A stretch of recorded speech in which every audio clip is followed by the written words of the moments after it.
Alors, bonsoir à tout le monde. On est là pour parler des enjeux et défis du premier vol d'Ingenuity sur Mars avec Jeff. Jeff Delaune, tu es un centralien, PhD de Supaéro, ingénieur-chercheur en robotique au JPL, donc Jet Propulsion Laboratory de la NASA, en Californie. Tu fais partie de l'équipe Ingenuity et tu nous donneras des détails sur ta spécialité tout à l'heure et tu es activement impliqué dans la préparation des programmes aériens martiens. Merci pour ta présence. Donc aujourd'hui, on va discuter des coulisses de la conception de l'hélicoptère Ingenuity et donc les défis de ce premier vol aéroporté motorisé sur la planète rouge. On aura, donc comme vous le savez, ce webinaire se passe en deux parties. On va avoir une présentation de Jeff dans un premier temps. Vous pouvez mettre toutes les questions que vous avez envie de poser à Jeff dans le chat. Je me ferai le relais des questions.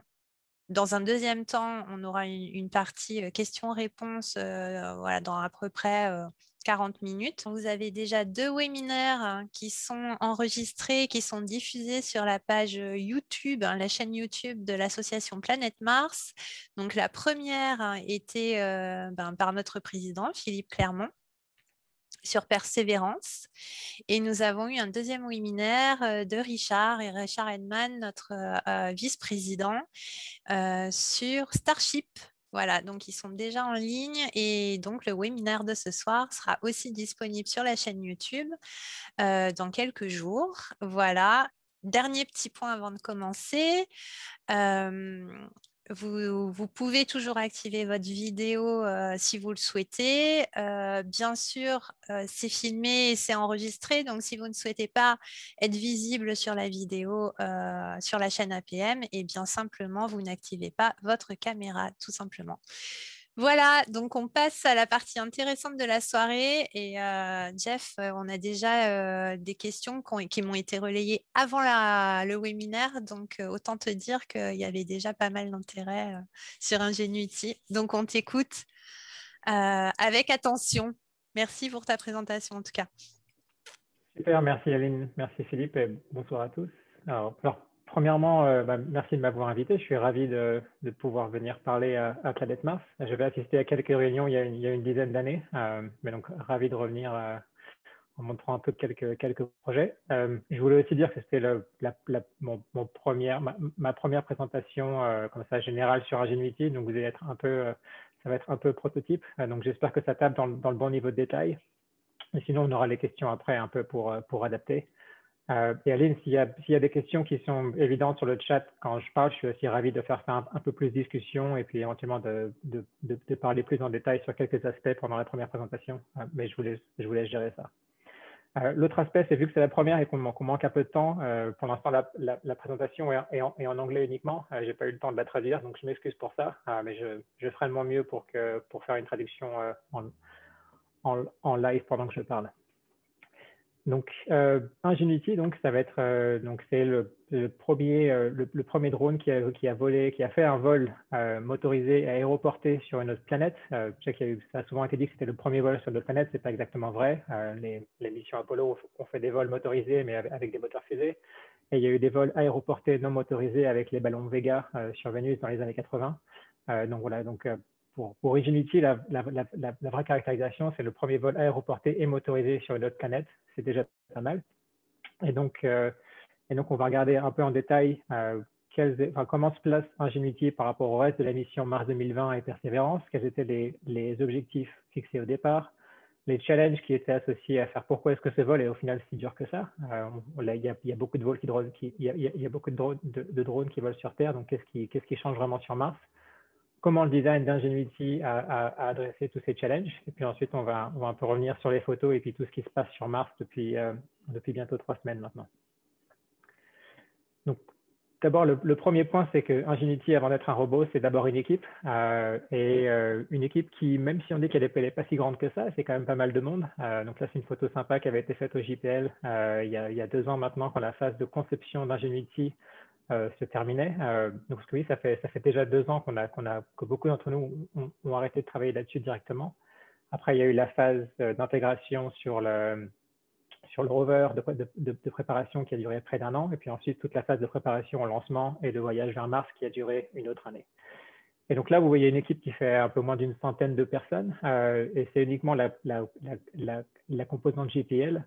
Mais il y a aussi eu NASA Ames, donc situé près de San Francisco, qui a participé. L'entreprise Aérovironnement dans la banlieue de Los Angeles qui a fabriqué les pales. Et NASA Langley aussi, qui a participé à la conception aérodynamique du rotor. Et la première chose que je voudrais mentionner, c'est que c'est une équipe surtout composée d'ingénieurs parce que c'est une démonstration technologique, mais pas que. Il y a aussi, si je regarde la photo, je vois aussi beaucoup de scientifiques qui, dès le départ du projet, ont été là pour générer la motivation pour cette technologie. Et puis aussi des gens de la communication, en gros, toute l'équipe qui a fait que l'environnement d'Ingenuity a été possible de JPL. Alors moi, ma petite partie là-dedans, je suis tout petit sur la photo parce qu'au final, on a tous un rôle relativement réduit sur ce projet. C'est une équipe avant d'être une somme d'individualité. Donc, je suis français. J'ai rêvé d'espace et puis de venir travailler du côté US depuis un petit moment. J'ai fait, alors ouais, donc c'est les termes anglais pour les études, mais en gros, donc j'ai fait classe prépa puis ensuite centrale. Donc c'est ce que je mets dans Bachelor of Engineering là ensuite.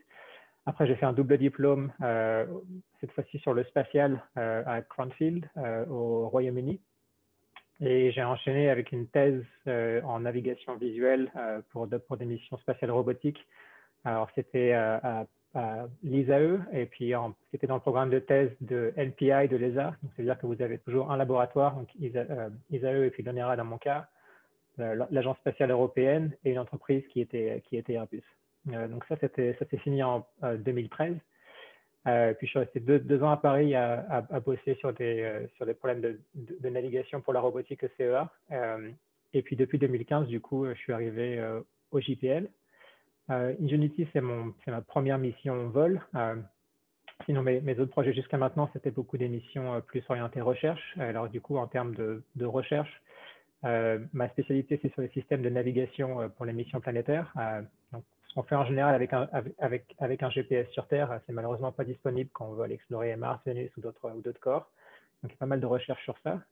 Et puis, je fais aussi un peu d'EDL, donc Entry, Descent and Landing, pour les futurs concepts.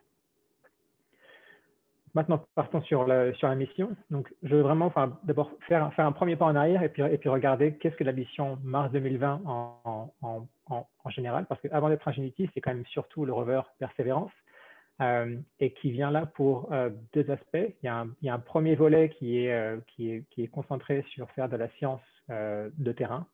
Et alors que le précédent rover Curiosity avait un panel d'instruments, une sorte de mini-laboratoire pour essayer de trouver des traces de vie actuelles sur Mars, ce qui n'a pour l'instant toujours pas été le cas. Le rover Perseverance, lui, est équipé pour détecter si la vie a pu exister dans le passé et potentiellement trouver des traces de cette vie il y a plusieurs millions ou potentiellement milliards d'années. Donc c'est vraiment, on a fait une sorte de bond en arrière et essayer d'aller dans un endroit où on pense que la vie aurait pu s'abriter quand l'eau coulait sur Mars. Donc ça, c'est la partie scientifique, c'est les questions auxquelles va essayer de répondre Perseverance.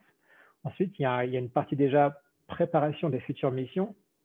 C'est relativement important. La première, c'est que Perseverance est la première brique de la mission de retour d'échantillons martiens, qui est un des grâles de la robotique spatiale actuelle. Et donc, il va prélever différents échantillons à travers son parcours et il a un système à bord pour les stocker et ensuite il va faire des caches d'échantillons à différents endroits. On pourra en gros retrouver 4 ou 5 tubes à chaque fois qui seront prêts à être récoltés par une mission prochaine. Alors, cette mission prochaine, c'est toujours en train d'être conçu. Je crois que le consensus actuel, c'est que ce serait l'ESA qui devrait faire le rover, qui viendrait chercher les échantillons qui sont en train d'être préparés par Perseverance. Et ensuite la NASA ferait le retour d'échantillons, enfin le véhicule de décollage de Mars à l'orbite terrestre. Et je crois que l'Europe devrait faire le rendez-vous et le retour sur Terre. Je crois que c'est la dernière version, mais je ne suis pas bien sûr. Mais tout cas, cette étape-là. Et une deuxième question auquel elle répond sur l'aspect préparation des futures missions, c'est donc préparation de l'arrivée des humains sur Mars, et notamment la question de l'arrivée de l'utilisation des ressources in situ pour produire de l'oxygène, entre autres, pour pouvoir respirer et puis aussi fabriquer du comburant pour la mission retour. Donc ça, c'est le démonstrateur MOXIE qui, il y a quelques jours, a réussi à produire 5 grammes d'oxygène à partir du dioxyde de carbone martien. Qui a été aussi une grosse étape, même si on en a parlé un peu moins que Ingenuity, malheureusement. Donc ça, c'était les gros volets de la mission Mars 2020 en général, questions scientifiques, questions de préparation des futures missions. Et donc, dans la préparation des futures missions, il y a donc le démonstrateur technologique Ingenuity. Et j'utilise vraiment ce mot-là à terme précis. Démonstrateur technologique, ça veut dire qu'il n'y a pas de science qui est faite à bord d'Ingenuity. Il y a vraiment deux buts principaux qui sont fixés. C'est d'abord de démontrer le premier vol motorisé et aéroporté sur une autre planète. Donc, c'est ça qu'on a vu en début de semaine dernière. Donc, c'était vraiment l'objectif 1 qui était coché.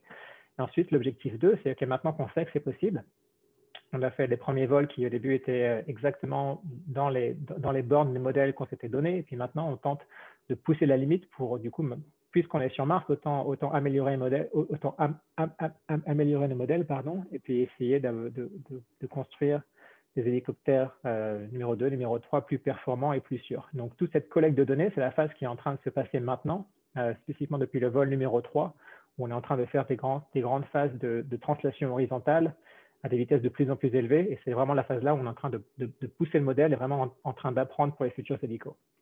Et donc, depuis le vol 3, qui a été la première fois où on a fait des conditions en plus grandes, plus larges, plus difficiles que ce qu'on faisait dans la chambre à vide du JPL, on a du coup officiellement coché l'objectif 2. Donc, ça veut dire que les vols 4 ou 5 qu'on est en train de préparer maintenant, c'est purement du bonus et on espère vraiment avoir l'opportunité d'apprendre le plus possible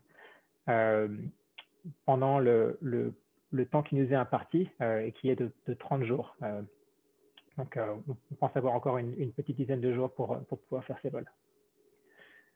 Donc, un des premiers points que je voulais aborder, c'est la région où on va. Donc, cette région, elle a été décidée pour la science que fait Persévérance. Et donc, je disais que c'était une science qui était du coup conçue pour regarder sur les signes de vie passée. Donc, l'endroit où on va, le cratère G0, il a été repéré parce que c'est un ancien lit de rivière asséché. Donc, vous pouvez voir ici la trajectoire de la rivière qui venait s'écouler du coup dans ce cratère. Et alors spécifiquement, donc l'endroit ici, donc le Octavia E. Butler Landing, donc c'est l'endroit où Perseverance et Ingenuity ont atterri le 10 février dernier. Et si on zoome un peu plus par rapport à l'image précédente, donc précisément ici, si vous voyez ma souris, c'est l'endroit où Perseverance a touché le sol. Et on a été extrêmement chanceux parce qu'on avait quand même quelques critères sur les conditions qui étaient nécessaires pour que le premier hélicoptère puisse voler. Donc, on voulait un terrain qui soit relativement plat, qui soit relativement à niveau aussi, pas de pente trop grande. Et on voulait avoir pas mal de textures pour le système de navigation visuelle. Et il se trouve que là où on est atterri, c'était le terrain parfait. Donc, vous voyez qu'on a pu établir ce qu'ils ont appelé la piste d'atterrissage et de décollage des frères Wright en hommage au premier vol motorisé terrestre. Au final, juste à côté de l'endroit où on avait atterri. Donc, c'est du coup le terrain de jeu d'Ingenuity pour ces vols. Et alors, du coup, ces vols, qu'est-ce qui les rend au final si difficiles? Je pense que ce n'est pas forcément clair pour beaucoup de gens. Alors, Philippe a au final fait le résumé parfait de ce slide, donc je vais peut-être pouvoir passer plus vite. C'est vrai qu'au final, vous êtes tous intéressés par Mars, donc c'est peut-être plus évident que pour d'autres personnes. Mais donc, le premier challenge qu'on veut faire décoller un hélicoptère, c'est de pouvoir générer une force dite de portance. La magnitude de cette force, elle est proportionnelle à la densité de l'atmosphère. Donc, quand on dit que l'atmosphère de Mars fait 1% de l'atmosphère terrestre, ça veut dire que le même système sur Mars, en gros, ne va générer que 1% de la force verticale vers le haut qui lui sert à contrer la gravité. Alors, ça ne serait pas forcément un problème si Mars était un petit corps avec une faible gravité, mais ce n'est pas le cas. Au final, la gravité est plus faible que sur Terre, mais au final, à un tiers, elle est quand même toujours plus d'un ordre de grandeur au-dessus de la perte de densité qu'on a eue en passant de la Terre à Mars. Donc, au final, le challenge de voler sur Mars, il est vraiment drivé par la perte de densité qu'on a par rapport à la Terre. Alors ça, c'est le challenge aérodynamique et puis de contrôle, on va y revenir. Ensuite, il y a l'aspect robotique et autonomie, qui est que cette mission se passe à 180 millions de miles, donc 250 millions de kilomètres, si je ne me trompe pas, de la Terre. Dans les conditions actuelles, ça fait à peu près entre 15 et 16 minutes dans un sens. Donc, ça veut dire que si on voulait même ne serait-ce qu'essayer de piloter à distance ce drone, la batterie serait déjà morte avant que l'hélicoptère ait pu recevoir la première commande qu'on lui envoie. Donc, ça veut dire que tous ces vols doivent se passer de façon complètement autonome et ne peuvent pas dépendre d'une assistance de la Terre. Ensuite, il y a l'aspect survie. Alors, survie d'abord, une fois qu'on est sur Mars, parce que la température, la nuit peut descendre jusqu'à moins 90. Pour l'instant, c'est un peu plus chaud que prévu. Je crois qu'on a mesuré moins 83 au maximum, mais moins 90 étaient les modèles initiales, Celsius. Et ensuite, donc, survivre l'environnement de lancement, ce qui était que, alors, une fois qu'on avait conçu Ingenuity, on avait conçu au final un hélicoptère pour les conditions spécifiques. Ensuite, il a fallu l'enrober d'une couche qui le rend aussi un vaisseau spatial, et ce qui fait que c'est au final pas un hélicoptère qui est juste conçu pour voler sur Mars, il doit aussi être conçu pour survivre les départs depuis la Terre, survivre la phase interplanétaire et les radiations, et survivre les conditions de l'arrivée sur Mars. Donc maintenant, je vais aller donc au final un peu plus en détail comment est-ce que Ingenuity a été conçu spécifiquement pour répondre à ces challenges. Alors d'abord, le challenge aérodynamique et le concept de générer cette force de portance. La première chose qu'on voit quand on regarde Ingenuity, c'est qu'au final, le fuselage lui-même, donc cette partie enveloppée d'une couche de mylar qu'on voit là, c'est relativement petit, ça fait la taille d'une boîte de mouchoirs. Par contre, les pales elles-mêmes sont relativement surdimensionnées par rapport à la taille de ce fuselage. Alors, ici, il faut savoir que ça fait à peu près 30 cm, ce qu'on a là. Par contre, les pales elles-mêmes, de bord à bord, ça fait 1,20 m. Donc, on a des pales qui sont surdimensionnées pour maximiser la surface de pales qui est exposée au flux d'air sur Mars. Et ces pales tournent aussi extrêmement vite. Donc, on est à plus de 2500 rotations par minute, ça veut dire que plus de 40 rotations par seconde. Donc, c'est extrêmement rapide pour des pales de drone. Et c'est ça, au final, qui me permet de générer la portance. Donc, la force de portance, elle évolue de façon quadratique. Donc, en gros, si on multiplie la vitesse des pales par elle-même, c'est vraiment ça qui va permettre d'augmenter la force de portance. Donc, au final, plus grande pale qui tourne plus vite, c'est ça qui nous permet de décoller. Après, ce n'est pas tout. Je vais revenir ensuite. Il y a des problèmes de contrôle qui sont aussi associés à la dynamique de ces pales qui ont causé un plus grand challenge ultérieurement, et je vais aussi y revenir. Donc, Ingenuity, c'est des grandes pales, mais seulement 1 kilobit. Il faut toujours rester faible pour essayer de minimiser le poids qui nous tire vers le bas, tandis qu'on se bat pour générer de la portance qui nous pousse vers le haut. Entièrement autonome. Donc, Ingenuity, c'est la première mission spatiale au-delà de l'orbite terrestre qui emploie de l'électronique commerciale. Donc, les processeurs haut niveau qu'on a là-dessus, pas la couche critique de bord sur le contrôle, mais les processeurs haut niveau, c'est des composants Qualcomm. C'est l'équivalent de ce que vous aviez il y a quelques années si vous aviez un Samsung Galaxy S5. C'est à peu près ce que vous aviez là-dedans. Mais que ce soit en termes de processeurs électroniques haut niveau, ce qui vraiment drive l'intelligence artificielle qui est à bord d'Ingenuity, mais aussi les batteries, c'est des batteries lithium-ion. C'est vraiment des composants que vous aviez dans votre téléphone portable il y a quelques années. Alors, ça a été possible sur Ingenuity parce que c'est une mission de démonstration technologique, donc c'est ce qu'on appelle haut risque et puis haute récompense. Donc, la NASA a été prête à tester ces choses-là et puis qu'éventuellement ça rate, parce que ce n'était pas au final si grave que ça si jamais ça ratait. Mais ce qu'on espère, c'est que ça va arriver à démontrer que les composants qui sont produits pour l'électronique commerciale d'aujourd'hui, avec toutes les conditions de robustesse, par exemple pour la conduite autonome, peuvent révolutionner les composants utilisés pour le spatial pour les missions à venir. Et du coup, c'est cool. Et ensuite, une petite vue de l'intérieur d'Ingenuity. Donc, c'est le meilleur schéma que j'ai trouvé. C'est juste pour montrer que ça, en fait, c'est ce que vous avez à l'intérieur du fuselage ici. Donc, vous voyez ici l'axe du rotor qui passe au milieu. Les cylindres orange que vous avez, c'est des 6 batteries qui sont à bord d'Ingenuity. Et au final, ces batteries, c'est vraiment elles qui permettent à Ingenuity de survivre. Elles constituent la majorité de l'énergie thermique du système. Donc, en gros, une fois qu'on arrive à maintenir les batteries chaudes et chargées, c'est ça qui va en gros chauffer tout l'intérieur du fuselage. Donc, ces batteries sont vraiment clés au-delà d'énergie. Et ensuite, on a 4 panneaux autour. Donc là, on voit juste qu'une seule carte électronique. Mais en fait, il y en a une sur chaque cadran. Donc l'une d'entre elles, c'est la carte Qualcomm. Ensuite, on a les cartes FPGA et puis différents processeurs qui sont utilisés à bord.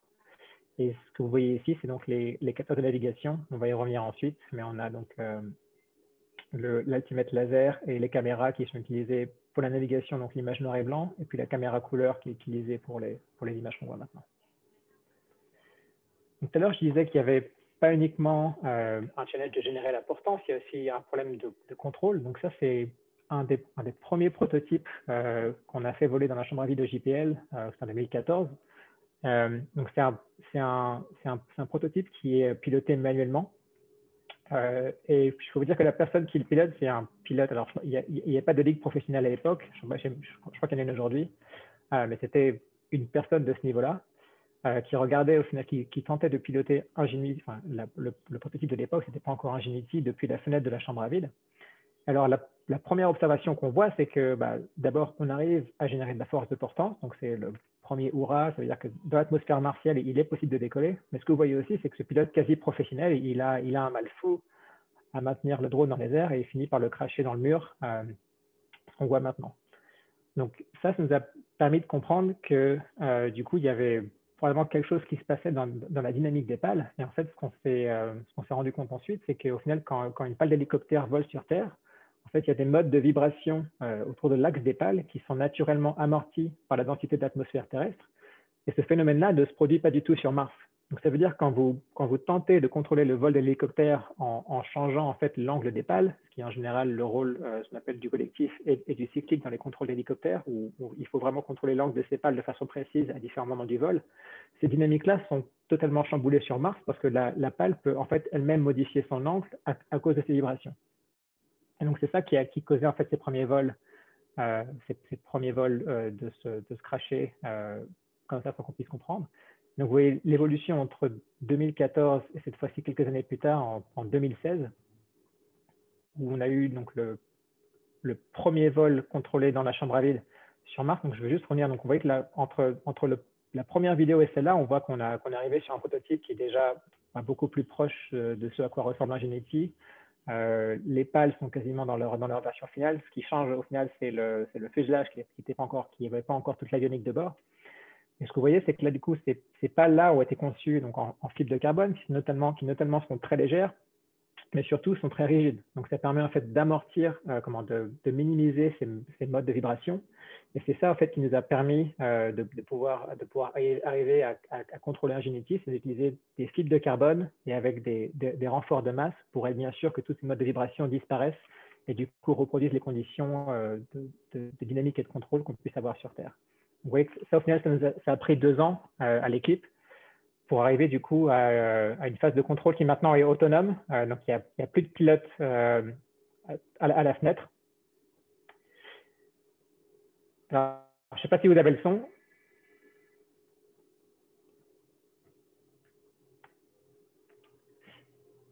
Mais du coup, voilà, on voit le décollage. Donc, ça a pris 2 ans au final pour arriver à partir du moment où on avait compris comment générer de la portance sur Mars, ça a pris 2 ans pour arriver à comment contrôler le vol. Donc, au final, c'est aussi important de dire que c'est pas uniquement le premier vol motorisé et aéroporté, c'est aussi le premier vol contrôlé. Et au final, ça a été un des gros challenges aussi de la conception d'Ingenuity. Oups, pardon.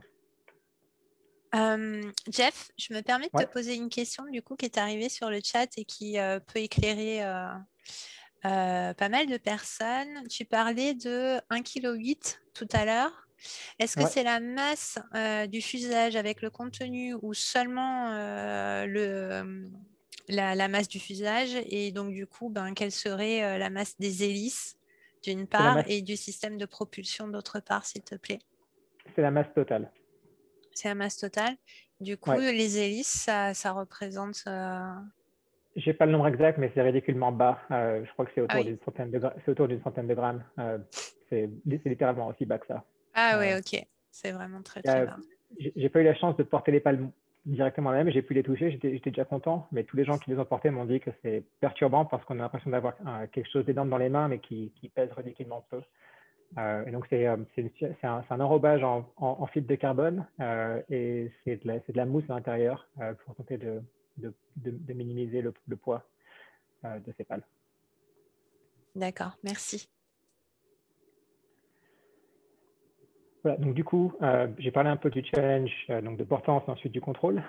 Ensuite, je vais toucher un petit peu sur la partie dans laquelle qui est plus mon expertise et sur laquelle j'ai travaillé moi. Donc, c'était le système de navigation. Au final, le système de navigation, ça rentre dans ce qu'on appelle la boucle de contrôle pour le système autonome. Donc, il faut un peu voir ça comme un système d'autopilote. Il n'y a pas de pilote humain à bord d'Ingenuity, je l'ai dit. Donc, au final, il faut vraiment 3 fonctions pour que Ingenuity puisse se débrouiller par elle-même. La première, c'est de savoir où l'engin se trouve par rapport à la surface. Donc ça, c'est le rôle de la fonction de navigation, c'est au final de déterminer la position, la vitesse et l'orientation du véhicule par rapport à un repère donné. Ensuite, il y a une phase qu'on appelle de guidage qui est maintenant que je sais où je me trouve, où est-ce que je dois aller ensuite pour accomplir la trajectoire qui m'a été demandée. Donc ici, c'est par exemple bouger 50 mètres dans la direction X, par exemple. Donc ça, c'est ce qu'on appelle la fonction de guidage, savoir déterminer où on va aller en fonction de là où on se trouve. Ensuite, il y a la fonction de contrôle qui est, OK, maintenant que je sais où je me trouve et que je sais quel est l'objectif, quelle est la commande de là où je veux aller, quels actuateurs je dois déplacer sur le véhicule pour pouvoir du coup rejoindre ce point-là. Donc ça veut dire au final, quand je parle d'actuateurs, c'est dire à quelle vitesse je dois tourner les pales et à quels angles je dois faire tourner ces pales à différents moments de la rotation pour pouvoir exécuter la commande qui m'a été ordonnée. Donc c'est ce système de navigation, guidage, contrôle dont on parle ici. Donc c'est la partie dans laquelle j'étais. Et moi, du coup, j'étais plus principalement sur la fonction de navigation. Donc, sur Terre, les drones qui volent de façon autonome, ils utilisent en général un GPS pour apprendre leur position et leur vitesse, et ce qu'on appelle des capteurs inertiels pour comprendre leur orientation. Et ce qui influe surtout, c'est l'orientation par rapport à la gravité locale. Sur Mars, il n'y a pas de GPS. Donc, du coup, ce qu'on a dû faire pour pouvoir pallier ça, c'est utiliser une caméra de navigation, qui est du coup le tout petit point que vous voyez ici. Donc ça, c'est même chose, la même caméra que ce que vous aviez sur votre téléphone portable il y a 3 ou 4 ans. Donc c'est vraiment un tout petit objectif. Et ensuite, on a un laser altimètre qui donne du coup l'attitude par rapport au sol. Donc c'est pas forcément très intuitif de savoir comment ces capteurs fonctionnent entre eux. Donc j'ai un peu essayé de faire une analogie avec, en gros, qu'est-ce qui se passerait si on avait un vrai pilote à bord. Donc la caméra, c'est équivalent à voler en fait avec un seul œil. Donc il n'y a pas les 2 yeux du pilote. Donc ça veut dire qu'on perd la notion de 3D. Quand Ingenuity vole au-dessus du sol, elle voit le monde entièrement en 2D. Et donc du coup, ça lui permet, donc l'impact de ça, c'est que la caméra en fait lui permet de déterminer le vecteur vitesse du véhicule, mais seulement sa direction. Elle ne peut pas mesurer, elle peut savoir dans quelle direction elle se déplace, mais elle ne peut pas savoir à quelle vitesse exactement dans cette direction, parce qu'elle n'a qu'une seule caméra. Donc pour ça, il nous faut aussi une règle pour du coup savoir okay, si on voit des pierres sur le champ de la caméra, savoir à quelle distance elle se trouve. Et donc cette règle, en fait, c'est l'altimètre laser qui permet de dire, OK, maintenant que je sais dans quelle direction je me déplace grâce à la caméra, l'altimètre qui est ma règle me permet de savoir à quelle vitesse, quelle est la magnitude de mon déplacement dans cette direction. Donc cette combinaison de la caméra et de l'altimètre, c'est vraiment ce qui remplace l'équivalent du GPS sur Terre. Et ensuite, les capteurs inertiels, donc qui sont là pour capter la gravité, c'est l'équivalent de l'oreille interne, qui fait que même si on ferme les yeux au final sur Terre, on est capable de marcher pendant quelques pas sans forcément taper une porte, taper un mur.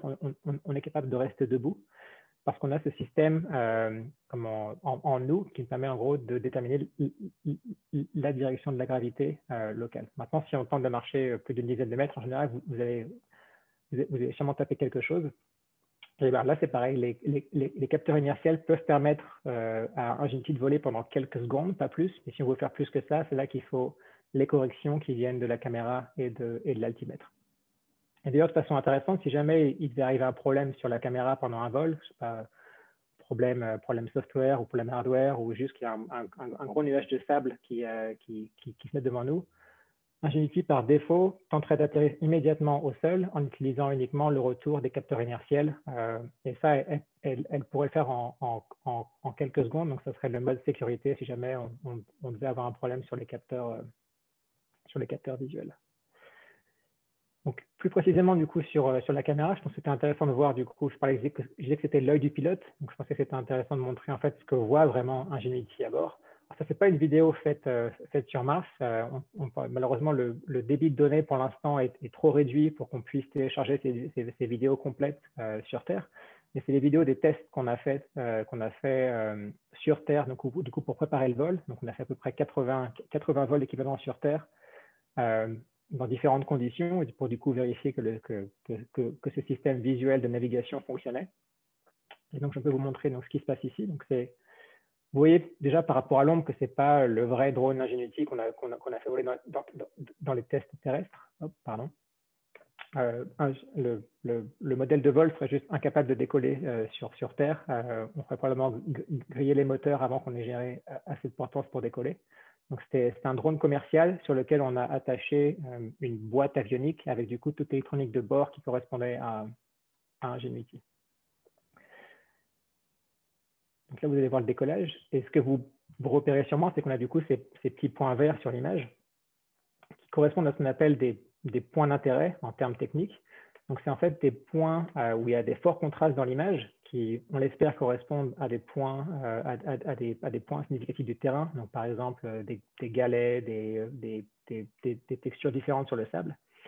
Et on tente de traquer le mouvement de ces points, image par image, pendant que l'hélicoptère est en train de voler. Donc, c'est les trajectoires vertes que vous voyez ici. Vous voyez qu'à chaque fois, on tente de démarrer un point et ensuite, on tente de suivre comment ça évolue dans l'image.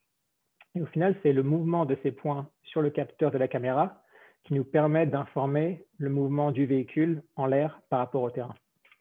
Donc, c'est vraiment ce qu'Ingenuity tente de faire à travers son œil et tente juste de faire de ce qu'on appelle du flow optique pour du coup traquer le mouvement de ces points dans l'image. Voilà, donc ça c'est sur la partie la conception et au final quels étaient les challenges principaux pour faire voler Ingenuity. Je me suis concentré surtout sur la partie de vol et du contrôle, un peu moins sur les parties thermiques, tout ça, mais on va y revenir maintenant. Et du coup, là, j'ai pris un peu quelques photos pour résumer au final, maintenant qu'on a ce système qui a été conçu, qu'est-ce qui s'est passé en fait depuis le mois de juillet dernier pour nous mener à là où on est maintenant et puis au premier vol. Donc, la première étape, ça a été le lancement donc le 30 juillet depuis Cap Canaveral,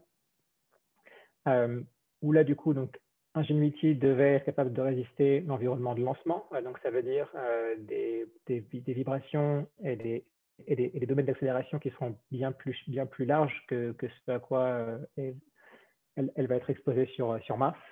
Donc, c'est à peu près, je crois, entre 50 et 60 G en termes de vibration, pas en termes de force statique pour l'accélération, mais en termes d'amplitude de vibration qui peut arriver. Donc, c'est ces niveaux-là qu'on a utilisés pour dimensionner Ingenuity et puis être sûr que le rotor ou d'autres pièces ne se brisent pas au décollage.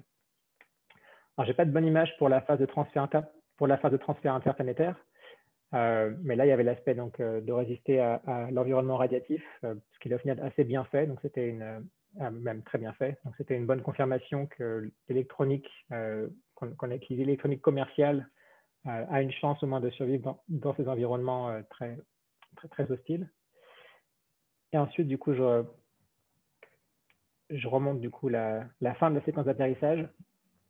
Si vous ne l'avez pas vu, je recommande vraiment la vidéo. Enfin, c'était vraiment, ils ont mis des caméras partout et c'était vraiment magique de voir cette manœuvre avec la Skycrane que vous voyez ici qui descend le rover.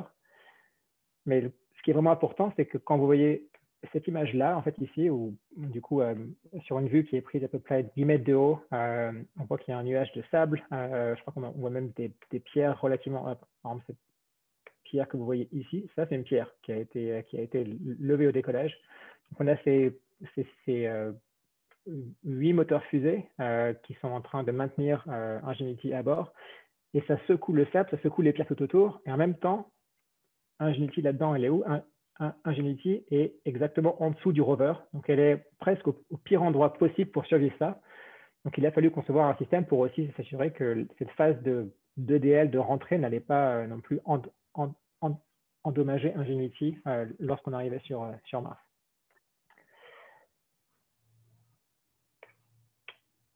Alors, ce qu'il protégeait sur Mars, donc là, on voit, c'est des tests faits à Lockheed Martin. Donc là, ce qu'on voit ici, c'est le panneau inférieur du rover. Et on voit ici une autre couche en carbone qui était la coque de protection d'Ingenuity. Donc, c'est cet élément-là qui permettait de protéger l'hélicoptère de tous les débris qu'on allait avoir à l'atterrissage. Je parlais des débris d'atterrissage, mais il y avait aussi des systèmes pyrotechniques, notamment quand le bouclier de rentrée se détache du panneau arrière de la capsule de rentrée. C'est fait par les systèmes pyrotechniques qui étaient localisés tout près de cette coque-là. Donc, il y avait aussi besoin de résister à ces débris pyrotechniques. Donc là, on va voir les différentes phases du largage Ingenuity. Donc, d'abord, largage du panneau de protection, ce que vous voyez ici. Donc ça expose Ingenuity, du coup, qu'on voit ici depuis le haut. Donc là, vous voyez le panneau solaire qui est recouvert d'une couche de mylar, et ensuite les pales, et donc le reste du fuselage se trouve du coup vers le bas. Ensuite, la deuxième phase, donc ça, c'est une vue de l'autre côté. Donc, tout à l'heure, la première vue se plaçait à ce niveau-là. Maintenant, on voit vue dans l'autre sens. Donc là, on voit les systèmes de navigation dont on parlait tout à l'heure. Et on voit la fin de l'axe du rotor qui correspond à un des points d'attache ici. Et donc, c'est le premier point qu'on détache. Hein. Donc, il y a 2 points d'accroche pour Ingenuity sur le rover. Il y a le haut et le bas, en gros, du rotor. Donc, la première chose qu'on fait, c'est qu'on décroche le point inférieur. Et ensuite, un moteur se charge de faire une première manœuvre de dépliage. Donc, ce qui est intéressant de voir, c'est que vous voyez que les pieds de Ingenuity sont au final ont un mode flexible. Donc, ils peuvent se plier autour de l'axe là. Donc, vous voyez qu'ils sont au début, au final, appuyés contre le panneau inférieur du rover ici. Et ensuite, quand le moteur déplie, ces pieds, naturellement, au final, s'étendent pour être dans la position de support de l'hélicoptère. Donc, ça, c'est une vue de la manœuvre suivante où on va cette fois-ci porter l'hélicoptère à 90 degrés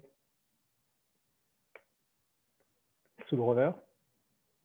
Ce que vous voyez là. Et ensuite, la troisième manœuvre, c'est de déplier la deuxième paire de pieds pour mettre Ingenuity dans une position où elle est prête à descendre. Donc, sa dernier test, du coup, on lâche le dernier point d'accroche et Ingenuity est sous la surface. Donc, ça, c'était ce qu'on a fait l'année dernière avant le décollage. Maintenant, la même chose sur Mars, donc ce qui s'est passé il y a 3 semaines. Donc, c'est des photos que vous avez vues. Je pense que c'était intéressant de montrer le test complet, et puis pas juste en photo, mais en vidéo aussi.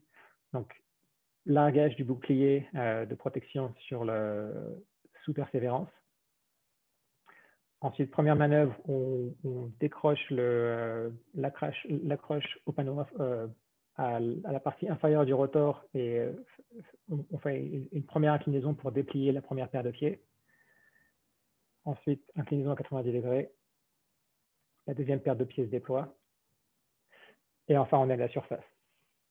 Donc ça, c'était la première photo d'Ingenuity toute seule à la surface.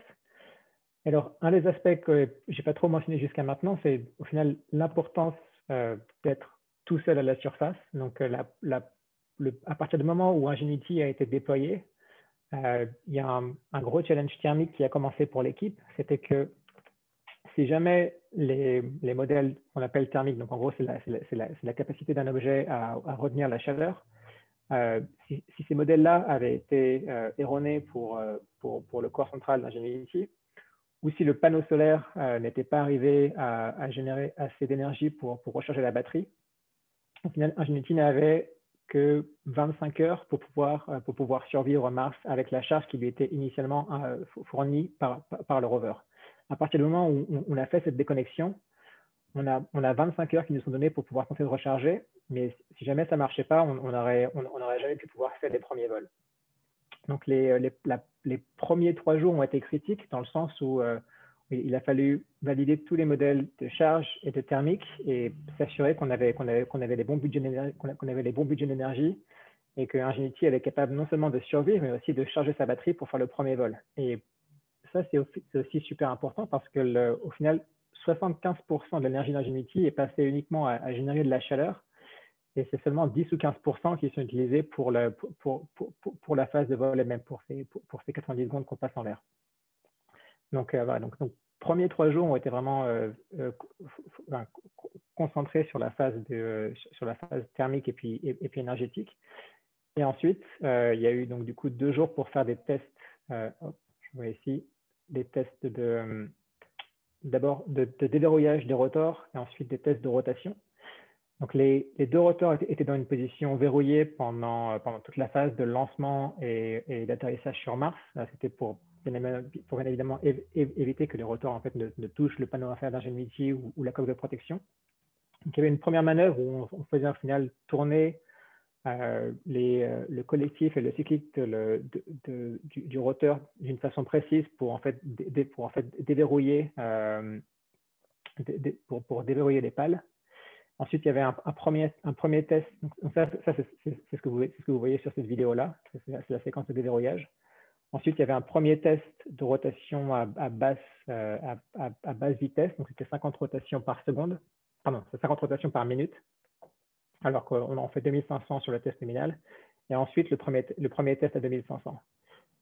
Et c'est sur ce premier test qu'il y a eu du coup la fameuse anomalie qui a bloqué les vols pendant à peu près une semaine. Où au final, au moment de faire changer le logiciel de vol en, fait, en mode préliminaire au mode vol, qui était en fait le mode requis pour pouvoir passer au taux de vitesse nominal de rotation des pales. Pendant cette phase de vol, durant la phase de boot des ordinateurs de contrôle, il y a des vérifications qui n'ont pas pu être faites dans le temps imparti par l'ordinateur principal. Et donc, au final, par sécurité, il a dit, OK, il y a potentiellement un des systèmes qui ne répond pas de la façon dont on avait anticipé. Donc, c'est pour ça que durant la première semaine, Ingenuity est reparti en mode sommeil. Il y a eu ce qu'on a appelé du coup l'anomalie, où du coup, le premier test de rotation haute vitesse n'a pas été accompli dans les temps. Alors, ce n'était pas du coup un problème technique, c'est vraiment qu'il y avait tous ces systèmes sont conçus pour avoir vraiment des marges énormes sur chaque sous-système pour être bien sûr qu'on ne tente pas de prendre des risques s'ils ne sont pas nécessaires. Donc là, ce qui s'est passé, c'est qu'on a tapé un peu dans une de ces marges. Du coup, Ingenuity l'a vu, elle a réagi de façon anticipée. Elle a dit, OK, quelque chose est peut-être pas dans les marges. Je renvoie les données sur Terre et c'est les ingénieurs sur Terre qui vont décider si c'est bon ou pas. Après, il y a eu une phase d'analyse où les gens ont du coup essayé l'équipe a essayé de vérifier s'il y avait une vraie panne technique derrière. On a déterminé que non. Donc, du coup, il y a eu la mise à jour software qui a été faite et qui a permis du coup d'avancer sur les vols dans les 2 semaines qui ont suivi. Et donc ça, au final, une fois qu'on avait pu faire ce premier test haute vitesse, c'était vraiment le dernier palier qui nous manquait pour pouvoir avancer sur les vols. Donc ça, c'est la fameuse vidéo donc du premier vol que vous avez probablement tous vu, j'en suis sûr, mais je m'en lasse pas. Donc le premier vol, c'était uniquement une phase verticale, donc c'était décollage, ascension à 3 mètres de haut, ensuite maintien un poste avec une rotation pour essayer de faire face au rover, et ensuite on descend. Alors pour beaucoup de gens, ça a sûrement pu paraître simple, et c'était le but vraiment de ce premier vol. C'était alors il faut voir que la raison pour laquelle on est resté sur une phase purement verticale, c'est que si vous repensez à la chambre à vide que j'ai montrée un peu plus tôt, je vais y revenir rapidement.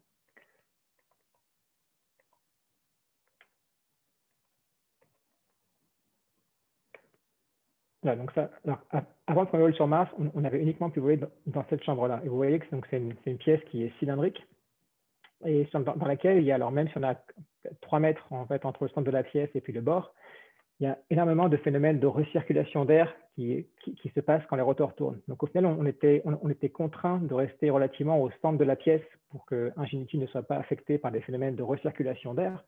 Donc, ce que ça veut dire, c'est sur Terre, on avait toujours pu tester uniquement les modes d'ascension et de descente verticale de l'hélicoptère, jamais les phases de translation horizontale. Alors, c'est exactement pour cette raison que pour les 2 premiers vols, on a décidé de rester sur du coup, les mêmes conditions que ce qu'on avait testé sur Terre pour s'assurer qu'au moins dans les conditions qu'on connaisse, le reste du système se comporte de la façon qu'on attend. Et du coup, s'il y avait des surprises, pouvoir les détecter à temps. Donc, premier vol, ça a été vol à 3 mètres de haut pour qu'on soit relativement près du sol si jamais il y avait un souci, dans l'espoir de pouvoir redescendre. Deuxième vol à 5 mètres, une fois qu'on avait pris un peu la confiance. Et puis ensuite, c'est là qu'on a commencé à pousser. Donc ça, c'est une autre image d'Ingenuity en vol avec un peu plus de résolution. Donc, toutes ces caméras sont prises depuis le banc stéréo qui est sur le rover. Le rover est situé à peu près 70 mètres de distance de l'hélicoptère. C'est une distance qui a un bon équilibre entre être assez proche pour avoir un bon débit de données pour récupérer les images et les données d'ingénierie, mais assez loin aussi pour que si jamais il y avait un événement catastrophique d'Ingenuity avec un crash à haute vitesse et puis des éléments projectiles du rotor qui partent, minimiser les chances qu'un de ces projectiles ne vienne endommager la mission scientifique de Persévérance. Alors ça, c'était une image qui m'était chère particulièrement parce que c'est l'image prise par la caméra de navigation, donc c'est la première qu'on a reçue. Et elle était relativement magique, je trouve. Moi, j'avais jamais vraiment réalisé en fait le pattern, l'ombre portée qu'allait générer Ingenuity. Donc elle était pour nous assez impressionnante. Et alors, ce qui est intéressant aussi, c'est qu'on ne s'attend jamais aux conditions qu'on va avoir sur d'autres planètes. Et alors, si on repense aux théories de la conspiration, par exemple, qui circulent toujours par rapport aux missions Apollo, où les gens tentent de détecter la moindre anomalie sur les images pour montrer qu'elles auraient potentiellement pu être faites à Hollywood. On pourrait presque faire le même genre d'analogie ici. Donc, je voulais un peu montrer 2 éléments intéressants sur cette image. La première, c'est que vous voyez que l'ombre des pales ici est plus claire que l'ombre du reste du fuselage. Ce qui, a priori, n'est pas logique parce que ce n'est pas des pales qui sont transparentes, donc il n'y a pas de raison que l'ombre soit plus claire que le reste. Et ensuite, l'autre aspect, c'est que le plus gros rectangle que vous voyez ici, c'est l'ombre du panneau solaire d'Ingenuity. Mais le problème, c'est que ce panneau solaire est situé au-dessus des pales. Et là, vous voyez qu'au final, vous pouvez distinguer les coins du panneau solaire à travers les pales. Donc, quand on voit cette photo, on a l'impression que ou c'est une image de l'hélicoptère prise depuis le dessus, ou alors que les pales sont transparentes. Et bien sûr, aucune des deux hypothèses ne pourrait expliquer la photo là. Alors, on est toujours en train de comprendre le fin fond de l'histoire. Ce qu'on est sûr, c'est qu'on a vraiment envoyé l'hélicoptère sur Mars, donc il n'y a pas de conspiration derrière. La théorie principale maintenant, alors pour l'instant, elle nous vient de Twitter, c'est assez intéressant. Ça serait donc, il y a un ingénieur qui a travaillé sur cette caméra-là du côté Google il y a quelques années et qui au final a indiqué vu que c'est des caméras en fait qui viennent des téléphones portables, il n'y a pas de vrai obturateur mécanique face à l'objectif. Donc il y a toujours en fait une phase d'intégration de lumière qui se passe même après que l'image a été prise. Et au final, comme les pales sont en train de tourner à très haute vitesse, 40 fois par seconde, ce qui est même plus rapide que la vitesse à laquelle on prend des images. Au final, entre le moment où on prend l'image et le moment où la lumière peut toujours arriver avant l'image suivante, les pales se sont déplacées. Et donc, du coup, il y a de la lumière du terrain qui était derrière les pales qui, en fait, vient par transparence. Donc, du coup, pour l'instant, tout s'explique, mais c'est toujours impressionnant de voir comment, quand on regarde des images qui viennent d'autres planètes, il y a toujours des phénomènes qu'on n'aurait pas forcément repérés sur Terre qui nous apparaissent. Donc ça, c'est une image de l'équipe, l'équipe opération au JPL après le premier vol. Une image une vidéo du 3e vol. Donc là, on s'est déplacé, je avance pour aller au décollage. C'était 50 mètres de déplacement latéral dans un sens, puis retour au même point de départ, donc 100 mètres en tout. Donc c'est pour ça que je disais, ce vol-là, c'était vraiment la première fois où on a poussé la limite et on a pu en fait récupérer des données qui vont nous permettre d'apprendre les modèles aérodynamiques sur les vols horizontaux. Parce qu'on avait, pour l'instant, on n'avait aucun modèle validé sur Mars pour ça. Donc c'est le premier qui nous permet d'apprendre plus pour faire voler des hélicoptères plus performant et à plus haute vitesse potentiellement pour les prochaines missions. Après, je crois qu'on peut revenir. Tout va bien. Ça, c'est le pattern de vol pour les missions, pour les vols en général. Donc, on voit que c'est décollage et retour, une phase verticale au début, donc ce qu'on a fait sur les vols 1 et 2. Ensuite, une phase de translation horizontale. Donc, pour l'instant, on a fait, pour le vol 3, on est allé jusque-là. Le vol numéro 4, il n'y a pas encore de plan de vol qui a été annoncé, mais on va probablement essayer de pousser plus en termes de longueur. Donc, on va aller jusqu'à 100 mètres ou plus et aller encore plus vite. Et ensuite, revenir. Alors, Ingenuity devra toujours revenir au même point de départ. Elle n'a pas pour l'instant l'intelligence artificielle à bord pour pouvoir détecter son propre site d'atterrissage sûr. Il faut toujours qu'il y ait un retour sur Terre.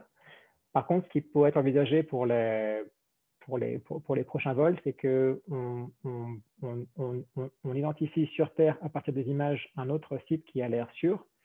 Et du coup, on tente de faire atterrir Ingenuity sur ce site-là.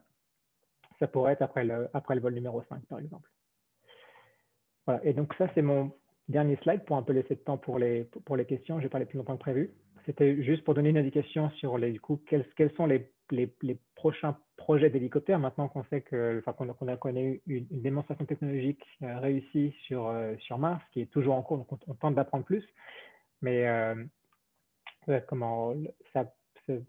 validation, au final, donne de l'appui à des projets qui étaient pour l'instant en recherche. Et donc, il y a notamment ce concept qu'on appelle de Mars Science Helicopter, qui est en train de regarder pour faire ce véhicule ici. Donc, les deux sont à l'échelle. Hein. Donc, là, vous voyez que les pales d'Ingenuity, au final, correspondent au même diamètre que les pales du Mars Science Helicopter.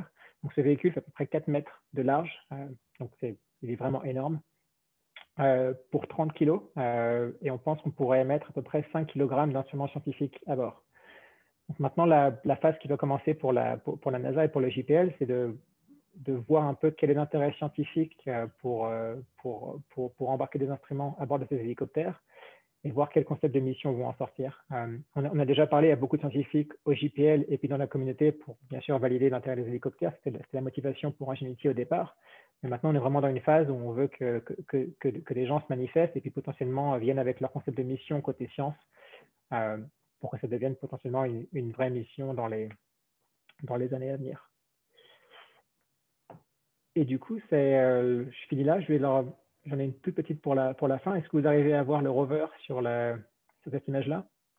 Ah, du coup, j'ai raté mon essai pour le coup. Donc, le rover se trouve ici. Oui. J'ai fait trop vite sur la flèche. C'est une image qui est sortie hier, mais avec laquelle on n'a pas encore beaucoup trop communiqué. Mais c'est la première photo du rover, du coup, prise depuis l'air sur Mars. Excellent. Pour l'instant, à très faible résolution, mais voilà, donc ça c'est un zoom sur l'image qui a été un peu amélioré. Et voilà, et du coup, je vous laisse ici. Et puis, je crois que j'ai parlé 45 minutes, donc j'espère que ça tient plus ou moins dans les cordes de ce qu'on avait prévu. C'est parfait. Merci beaucoup, Jeff. C'était super intéressant. Alors, on a pas mal de questions.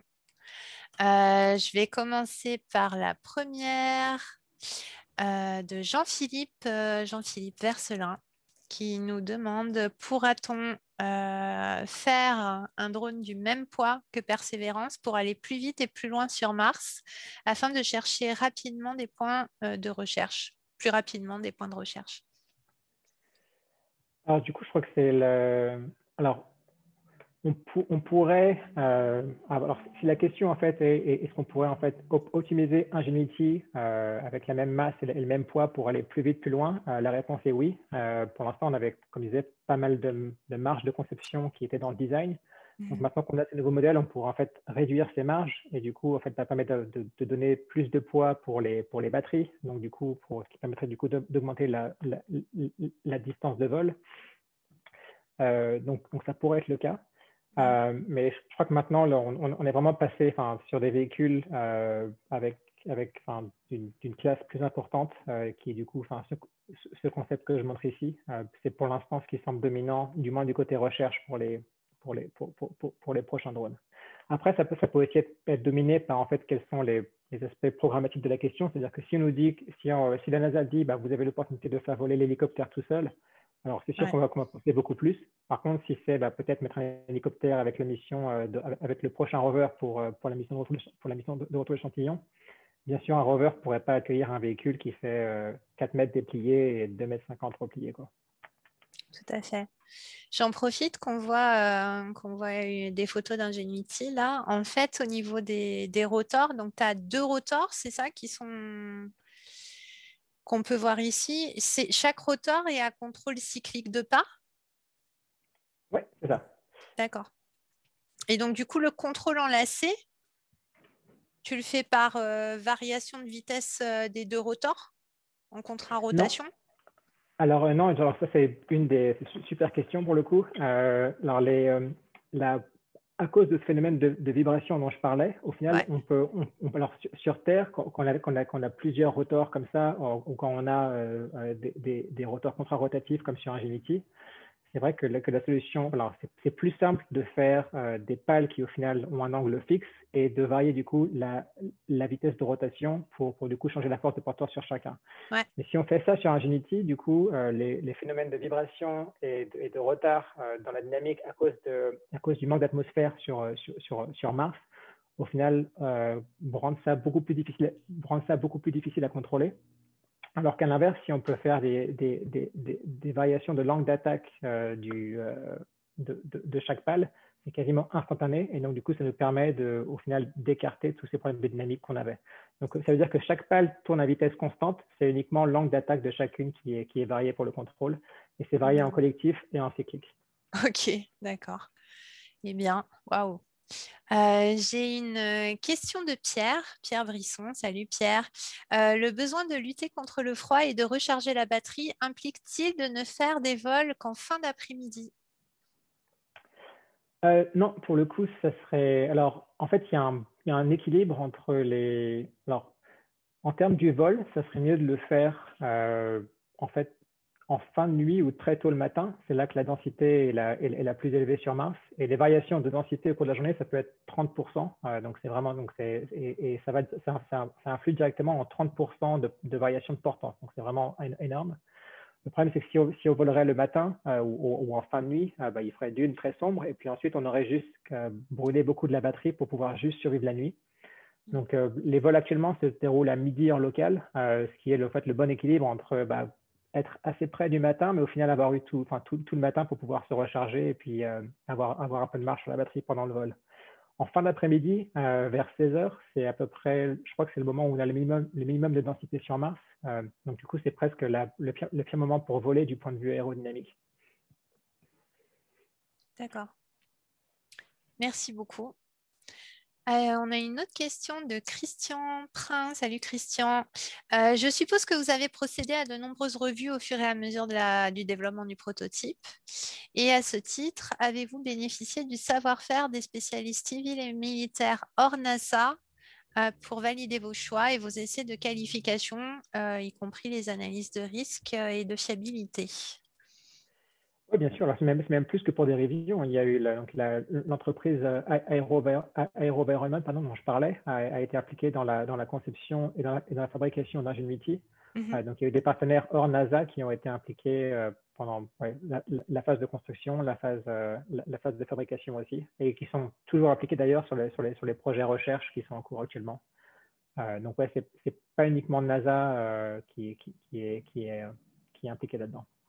D'ailleurs, tu disais tout à l'heure qu'il y avait des premiers essais en ambiance sous vide pour le vol qui avait été fait en 2014, mais le projet en lui-même, le début du développement, il remonte à quand?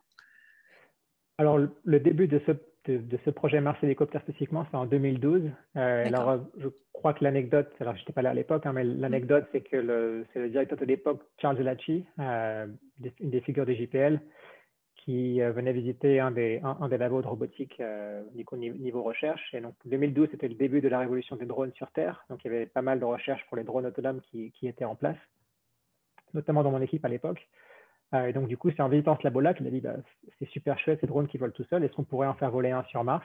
Et alors, il se trouve que l'ingénieur en chef d'Ingenuity, donc Bob Balaram, quelques années avant, avait en fait soumis des projets de recherche pour faire voler des hélicos martiens. C'était bien avant que la révolution des batteries au lithium et puis la réduction de taille des ordinateurs de bord. Donc, du coup, début des années 2000, les gens avaient dit c'est trop immature pour le faire. Mais 12 ans plus tard, quand l'idée est revenue, du coup, Bob a remis le concept sur la table et ça a du coup démarré le projet Ingenuity fin 2012, du coup. Ok, dis donc, quelle anecdote. Merci. Question de François Delamotte. Comment l'électronique, notamment les processeurs FPGA et mémoire, résiste-t-il au flux de particules, protons et ions lourds pendant le vol interplanétaire et sur Mars? Alors, sur les détails de comment ils survivent, c'est au-delà de mon expertise technique, mais en termes de comment est-ce qu'ils sont qualifiés aux radiations et quels critères on utilise pour au final choisir ces composants. Donc, les contrôleurs bas niveau d'Ingenuity, donc ce qui est au final critique pour pouvoir maintenir le vol, ça, c'est des composants qui ont été qualifiés aux radiations. Donc, c'est les mêmes types de composants que ce qu'on aurait sur le rover ou sur les missions actuelles NASA. Par contre, ce qu'on a pris en termes d'éléments commerciaux, c'est en fait tout ce qui fait tourner l'intelligence à un peu plus haut niveau. Alors, donc, c'est par exemple tous les systèmes de navigation basés visuels, ces systèmes qui permettent d'estimer la position, la vitesse en temps réel à bord. C'est des choses qui seraient impossibles de faire tourner sur le rover actuellement, parce que à cause du temps que ça prend pour faire la qualification en radiation. Donc, l'unique moyen d'avoir pu faire voler Ingenuity avant les années 2025-2026, c'était d'utiliser ces processeurs de téléphone. Donc, du coup, Ingenuity fait voler des processeurs Qualcomm. Donc, il y a 4 processeurs à bord. Chacun tourne à 2 GHz. Donc, c'est une révolution par rapport à ce qui se passe sur le rover. Mais c'est uniquement possible parce que si jamais un de ces processeurs venait à échouer, au final, l'hélicoptère est toujours capable d'atterrir à cause de sa couche bas niveau, qui, elle, du coup, est qualifiée pour les radiations. Ça marche. Tu as beaucoup de personnes qui te remercient aussi de la présentation. On a une question de Philippe. Philippe, notre président. Est-ce qu'Ingenuity va être utilisé pour explorer le terrain et aider à la navigation de Persévérance? Alors, ça serait le rêve de beaucoup de personnes. Malheureusement, ça va sûrement pas être possible. Il est probable que dans les derniers vols, on tente de pousser la limite pour apprendre un peu plus et peut-être pour faire un peu de science, mais ça serait, alors il n'y a pas d'instrument scientifique à bord, donc ça serait peut-être uniquement d'aller sur un terrain qui serait dangereux, mais sur lequel les rovers n'ont jamais pu aller avant, pour moi pouvoir prendre une image à haute résolution dans ce terrain où on n'est jamais allé. Ensuite, en termes de suivre Persévérance, il est peu probable que ça se passe parce que pour l'instant, la mission, les opérations de Persévérance n'ont pas été conçues pour en fait accommoder les opérations d'hélicoptère et ça n'a juste pas été conçu comme ça, quoi. Donc ça serait possible en pratique, mais il y a juste très peu de chances que l'organisation accepte que ça se passe. Ouais, d'accord. Ça marche. Question de Pascal Simonier. Pourquoi n'y a-t-il pas de poussière au décollage? Alors, c'est une très bonne question. D'ailleurs, on avait, quand j'ai montré cette image-ci, donc cette image, donc elle a été prise à 1 mètre de distance du sol.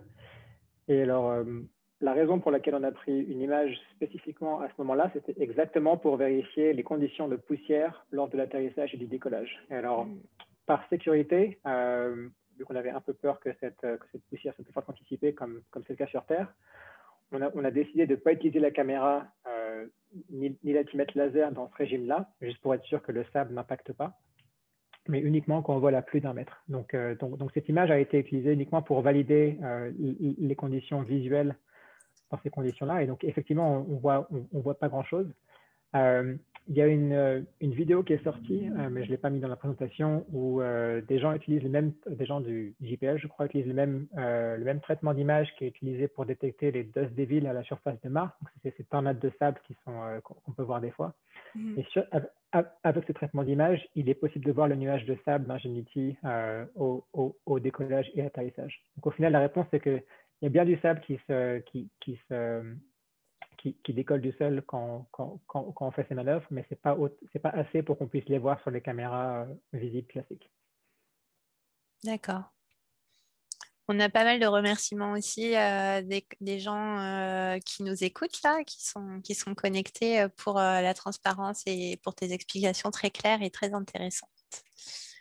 On a une autre question pour revenir un petit peu à tout à l'heure, l'utilisation rover drone un petit peu intégrée. Question de Pierre, va-t-on envisager que dans le futur, l'hélicoptère se pose sur un rover dédié, libéré de tout instrument dépassant de la surface, afin qu'il puisse se recharger en énergie très rapidement? Ça, ça pourrait être technologiquement possible. Après, je pense qu'il faudrait, à cause de toutes les garanties mises pour éviter les risques dans les missions spatiales, je pense qu'il faudrait qu'ils vont en gros démontrer que l'intérêt de faire ça est vraiment justifié. Donc là, je crois que pour l'instant, on a 3 jours entre chaque vol, enfin, entre 3 et 4 jours. Alors, mais je crois que c'est à peu près une seule journée pour pouvoir recharger la batterie pour être à fond. Donc, c'est juste qu'on a 2 jours de marge pour pouvoir traiter les données et puis s'assurer de bien concevoir le vol suivant. Donc, au final, le temps de recharge du panneau solaire est pas si déterminant que ça, du moins si on est OK de faire juste un vol par jour.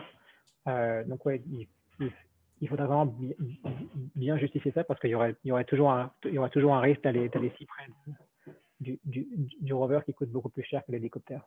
Ouais, d'accord. Intéressant. Question de Pierre Fabre. Qui te remercie pour cette incroyable présentation au passage. Il se demande comment Ingenuity mesure le déplacement horizontal. Alors, c'est... Hop, quand je reviens... Il y a une réponse simple, une réponse pas simple à cette question. Je vais faire la réponse simple. Donc, tout se passe uniquement à travers de ce déplacement de point d'intérêt dans l'image ici. Donc là, c'est vrai que c'est un image de vol, dans les conditions réelles, mais on peut voir que quand Ingenuity, quand le prototype, ah pardon, je me perds dans mes images, quand l'hélicoptère ici commence sa phase de vol horizontal, on peut voir que en fait tous les déplacements des points, par exemple, on voit en fait des traits dans l'image, c'est-à-dire que les points se déplacent de façon horizontale. Et en fait, on peut voir qu'il y a un matching. Il est possible d'identifier le mouvement de la caméra qui prend ces images à partir du déplacement de ces points dans l'image. Et donc, au final, c'est vraiment le déplacement de ces points qui nous informe sur le déplacement de la caméra. Si on peut faire l'hypothèse que le terrain ne bouge pas, si on commence bien sûr à traquer s'il y avait une voiture, par exemple, qui s'est passée dans le champ et qu'on commencerait à prendre des points sur la voiture, alors du coup, cette hypothèse ne fonctionnerait pas. Et alors, je dis ça aussi parce qu'on a quelques points dans l'image qui sont liés à l'ombre de l'hélicoptère qui se déplacent de façon différente du reste. Alors, donc ça, il y a une technique spéciale à bord qui en gros permet de détecter tant que le nombre de ces points n'est pas trop grand, et au final c'est le cas en fait, avec l'ombre ici qui occupe une partie relativement faible de l'image.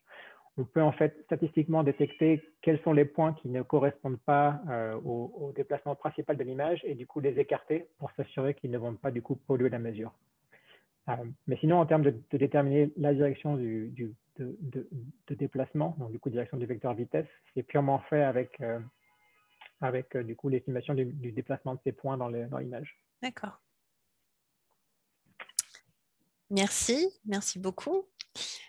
Question de Pierre. A-t-on jamais envisagé à la NASA un vol porté par aile battante, des flapping wings, comme à une époque au Caltech?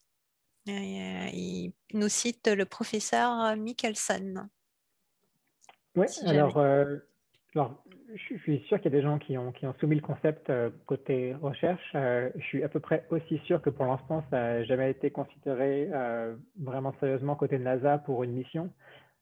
Surtout parce que les mécanismes en général, côté NASA, c'est plutôt vu de façon un peu distante. On dit, ouais, dès qu'il y a quelque chose qui bouge, c'est potentiellement quelque chose qui peut arrêter de bouger, donc du coup ne plus fonctionner. Ceci dit, je dis ça, mais le système de rotor sur hélicoptère, c'est un mécanisme très complexe, et du coup, ça a réussi pour cette fois-là à passer. À mon avis, ça doit faire partie des mécanismes les plus complexes qu'on ait envoyés sur des missions comme ça.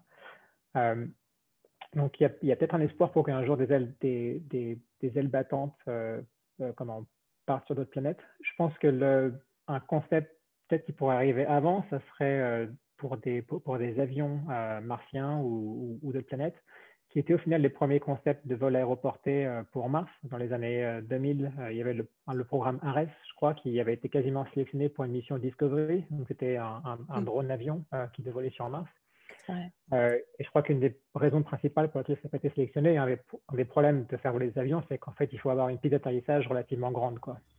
Et donc, ça fait que si l'hélicoptère, on peut le faire atterrir sur un point relativement précis et qu'on a la chance de surveiller avant, ce n'est pas le cas pour les avions. Donc, je crois que c'est un peu ce qui a changé la donne pour Ingenuity par rapport au projet précédent. D'accord, merci beaucoup. Autre question de Lucien Bilstein, qui te remercie pour présentation géniale et les anecdotes. Peut-être tu as un petit peu répondu, mais il reprend quelle est la vitesse de déplacement horizontale qu'on peut obtenir avec ce type de design, et il aimerait savoir si les communications avec le rover n'étaient pas limitantes. Quelle distance Ingenuity pourrait-il couvrir sur une charge de batterie? Alors sur un vol, la distance maximale sur laquelle on est contraint avec les designs, c'est 300 mètres. Et donc c'est 300 mètres total aller-retour. Et c'est principalement dimensionné par la charge de la batterie et aussi le fait qu'on doit. Alors on envoie toujours. Donc le plus gros des données sont stockées en fait à bord et puis ensuite téléchargées sur le rover après coup. On a toujours un montant minimal de données qui est transmis en temps réel au cas où l'hélicoptère se cracherait pour être sûr qu'on puisse au moins apprendre ce qui s'est passé.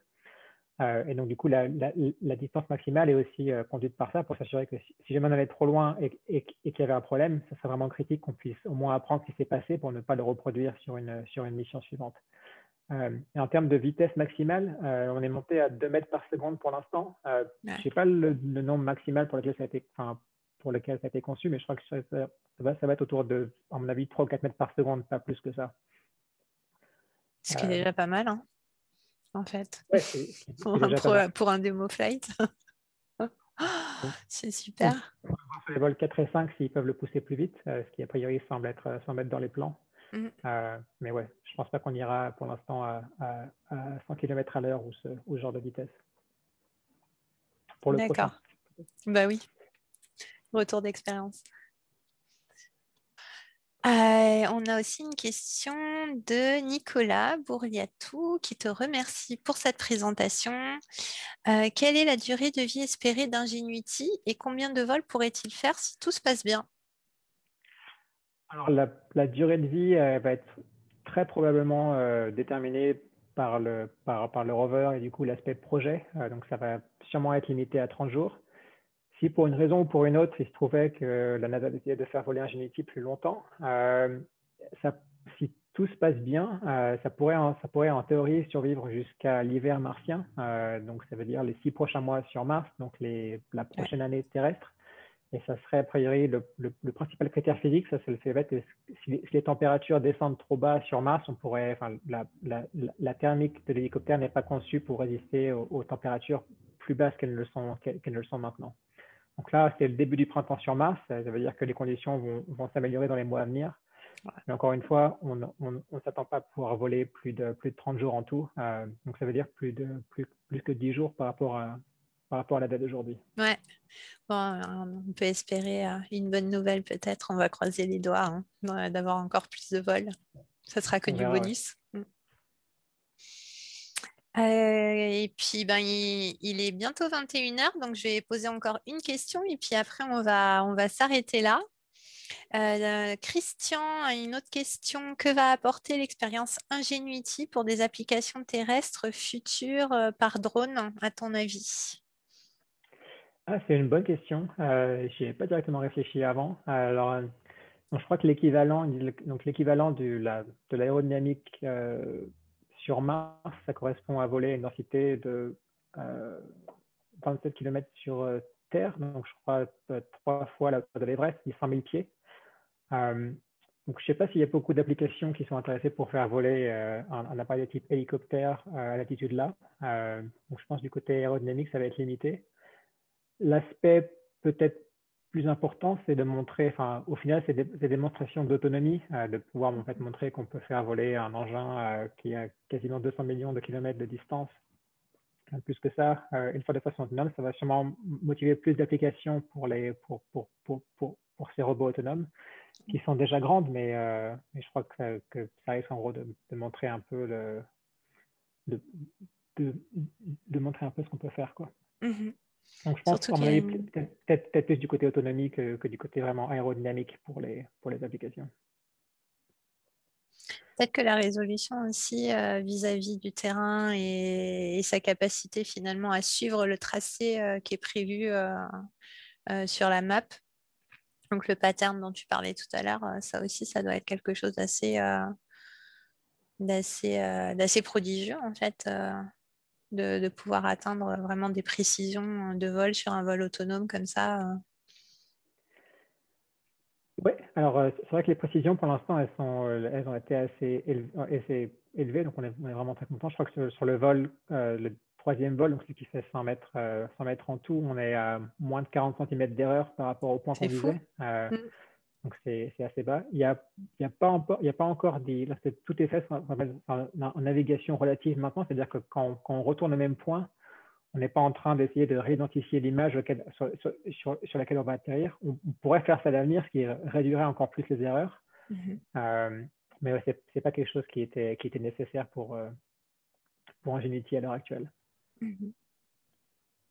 Pourquoi pas un dirigeable pour la suite, qui est une question quand même assez importante. Oui, alors je crois que l'aspect, si c'est dirigeable et pas ballon, donc le premier avantage c'est bien, c'est qu'on peut effectivement décider où on se trouve.